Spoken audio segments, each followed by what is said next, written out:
Inspector साहब, आप इस वक्त आप यहाँ, क्या बात है? आप लोगों ने क्या करतूत कर रखी है हमें सब पता चल चुका है। आपने एक प्रेग्नेंट लेडी को अपने घर में बंधक बना कर रखा हुआ है। मैं जानती हूँ कि दरवाजे पर कौन आया होगा। अख्तर खानदान की बर्बादी और मेरी आजादी का फरमान। हमने किसी प्रेग्नेंट औरत को बांध के नहीं रखा है। ये तो हम घर की तलाशी लेके पता कर ही लेंगे। चलो।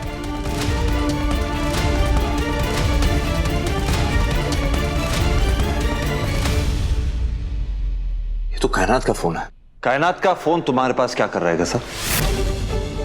बोलो, जवाब दो। मैं आखिरी बार पूछ रहा हूं, बताओ कायनात का फोन तुम्हारे पास क्या कर रहा है? फिर कोई करामत दिखाने वाली हो तुम? क्या है तुम्हारा मंसूबा? क्या करना चाहती थी तुम? बोलो। हैदर, आपकी बीवी ने मुझे बांध के रखा है। आप देख रहे हैं ना मैं कैसे जकड़ी हुई हूँ। मैं कुछ भी कैसे कर सकती हूँ हैदर? आप समझने की कोशिश कीजिए। ड्रामा करना बंद करो। चुपचाप मुझे 2 सेकंड के अंदर बता दो, वरना मुझसे बुरा कोई नहीं होगा। हैदर, मुझे कैसे पता कि कायनात का फोन यहाँ पर क्या कर रहा है? मुझे लगता है कि जब वो मुझे जान से मारने की कोशिश कर रही थी, मेरा गला दबा रही थी, तो झपटा झपटी में गिर गया होगा ना हैदर फोन उसका। इतनी जंजीरों में कैद रहने के बाद आपको लगता है कि मैं कुछ कर सकती हूँ, कुछ गलत कर सकती हूँ? बस मान लिया ये फोन गलती से गिर गया होगा, लेकिन कायनात का फोन तुम्हारे पास खतरे से खाली नहीं है।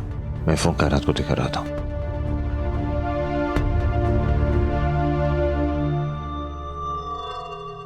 बड़े शौक से, लेकिन जल्दी आइएगा हैदर, मुझे आपका इंतजार रहेगा। अरे ये बात तुम्हें अपनी बाजी को समझानी चाहिए। अरे गजल क्या कम थी जो दुआ भाभी भी इस घर को बर्बाद करने में लग गई हैं? अपनी जुबान को लगाम दो कायनात। तुम मेरी बाजी के बारे में बात कर रही हो। मैं अच्छे से जानती हूँ मैं किसके बारे में बात कर रही हूँ। अरे दुश्मन का साथ देने वाला उससे बड़ा दुश्मन होता है हफीज। जाने अनजाने में ही सही, लेकिन दुआ भाभी ना इस घर की दुश्मन बन चुकी है। और ये बात मैंने समझा के थक गई, लेकिन वो समझने को तैयार ही नहीं है। कायनात,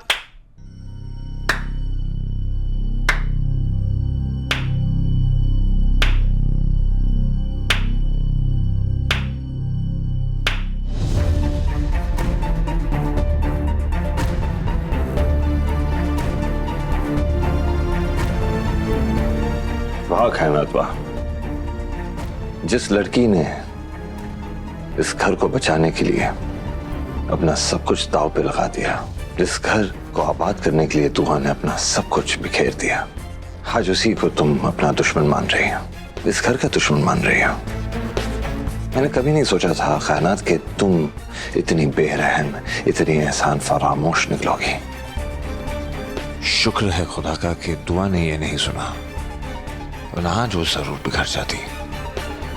दुआ को अपनी वफादारी साबित करने के लिए क्या अपनी जान देनी पड़ेगी कायनात? तब जाकर तुम्हें यकीन आएगा कि उसने इस घर के लिए क्या क्या किया है। हर कितने इम्तिहान देने पड़ेंगे मेरी दुआ को। दुआ ने इस घर के लिए अपनी गैरत, अपनी खुददारी, अपना सब कुछ कुर्बान कर दिया,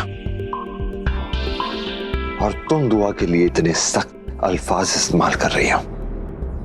अरे दुआ की जगह अगर कोई और होती ना कायनात, तो उसी वक्त इस घर को छोड़ देती जिस वक्त तुम्हारा भाई उसकी सौतन इस घर में लेकर आया था। मगर वो मेरी बेवफाई तक बर्दाश्त करती रही। वो चाहती तो उसी वक्त मुझसे नाता तोड़ देती, इस घर से नाता तोड़ देती, मगर उसने ऐसा कुछ नहीं किया कायनात। इसी घर में रही, मेरे सितम, बल्कि मेरे ही नहीं, इस घर के हर शख्स के सितम सहती रही। छोड़ क्यों नहीं देती मेरे बेटे को? खुला क्यों नहीं मांगती मेरे बेटे से? निकल जाओ यहाँ से, अब मैं तुम्हारी शक्ल भी नहीं देखना चाहता। अरे आप ना किसी की बहन हो सकती है, ना ही भाभी कहलाने के लायक। आपको इस घर में रहने का कोई हक नहीं। निकल जाइए आप मेरे घर से। और ये मत भूलो कि अम्मी ने दुआ को एक नहीं बल्कि 2 बार जान से मारने की कोशिश की थी।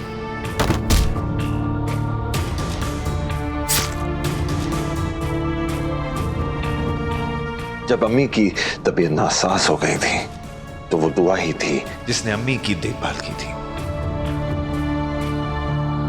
अगर दुआ वाकई इस घर की दुश्मन होती ना कायनात, तो इस घर का बेटा रूहान आज जिंदा नहीं होता। रूहान को गजल के चंगुल से दुआ नहीं बचाया था, उसे सही रास्ते पे दुआ ही लेकर आई थी। अगर आज तुम दोनों एक साथ हो ना, तो वो सिर्फ और सिर्फ दुआ की वजह से है। अब से तुम हमारी हुई और मेरा भाई तुम्हारा।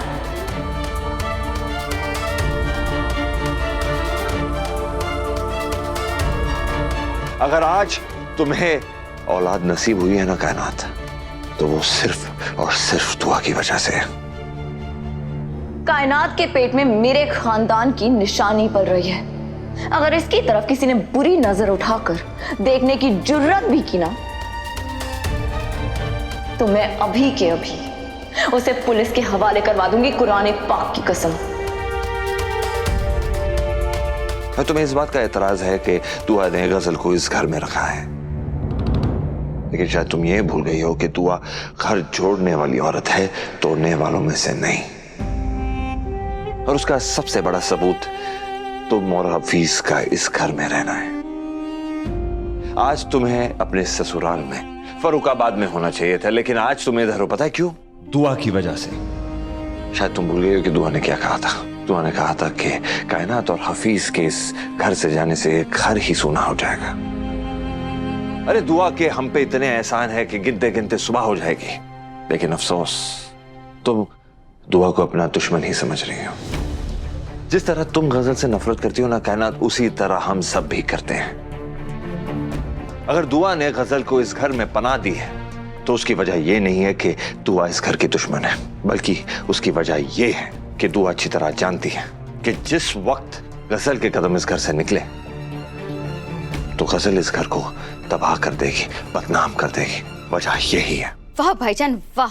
वैसे एक बात माननी पड़ेगी कि दुआ भाभी को आपसे अच्छा शौहर मिल ही नहीं सकता। क्या वकालत करते आप अपनी बीवी की। आपकी तमाम गलतियों के बाद भी वो आपको छोड़कर नहीं गई। आपकी मोहब्बत में वो आपको गजल से बचाती रही, और हम सबको भी। मुझे तो लगता है उनकी खिदमत गुजारी पर ना एक किताब लिख देनी चाहिए कि कैसे कैसे उन्होंने गजल के कहर से हम सबको बचाया है। एक सवाल पूछना चाहूंगी भाईजान, उसका जवाब दे दीजिए। अगर इतनी मेहनत से उन्होंने सब कुछ बचाया है, फिर क्यों बर्बाद कर रही हैं? अरे ये क्या बात हुई भला कि कश्ती को किनारे पर लाकर फिर से डुबाना चाहती हैं वो। दुआ भाभी ने इस घर के लिए जो कुछ भी किया है ना, वो उनका फर्ज था, एहसान नहीं। और हम सब के लिए उनकी मोहब्बत। आपने खुद देखा है भाईजान कि मैं भाभी के लिए कुछ भी कर गुजरने को तैयार थी। आपसे लड़ी अम्मी तक के खिलाफ हो गई मैं। देखा था ना आपने। लेकिन आज उस गंदे खून के लिए उन्होंने मेरे मुंह पे जो तमाचा मारा है ना, उस तमाचे ने मुझे एक बात जरूर समझा दी कि इस घर में मेरी हैसियत और मेरी जगह उस गजल से कम है। दुआ भाभी की नजरों में गजल और उसका बच्चा मेरे और मेरे बच्चे से ज्यादा अहमियत रखते हैं उनके लिए। और सबसे ज्यादा अफसोस की बात पता है क्या भाईजान? कि आप उनकी इसी राय से इत्तेफाक रखते हैं। हाँ, रखता हूं, और तुम्हें भी रखना चाहिए। और किसको गाली दे रही हो? उस बच्चे को। वो बच्चा गंदा खून नहीं है, मेरी औलाद है, इस घर का मुस्तकबिल है। और हमारे मुस्तकबिल को तुम गाली दे रही हो, उसकी तौहीन कर रही हो, जो मुझसे बर्दाश्त नहीं होगा। नहीं भाईजान, यही तो मुसीबत है। कितनी छोटी सी बात आपको समझ में नहीं आ रही है। वो बच्चा इस घर का मुस्तकबिल नहीं, इस घर की सबसे बड़ी बर्बादी है। बर्बादी वो बच्चा नहीं है कायनात, बर्बादी तुम्हारी सोच है।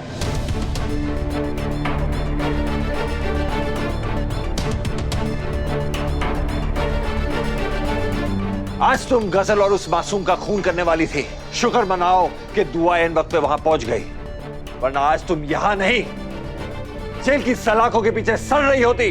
तुम्हारी सोच जानकर यही लग रहा है तुम्हें जेल की सलाखों के पीछे ही होना चाहिए था।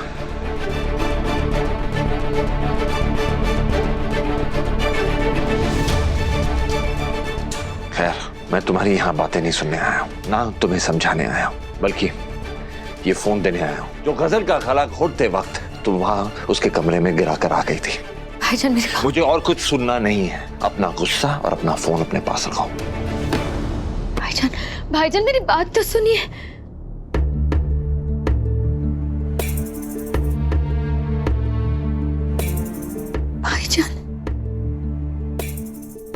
भाईजान भी मेरे खिलाफ हो गए। सुना तुमने हफीज? सुना? भाईजान मुझे जेल भेजने की बात कर रहे हैं। उन्होंने कुछ गलत नहीं कहा कायनात। किसी पे जानलेवा हमला करना और कानून को हाथ में लेने वाले को जेल ही होती है कायनात। हफीज, तुम ये क्या बोले जा रहे हो? सुभान,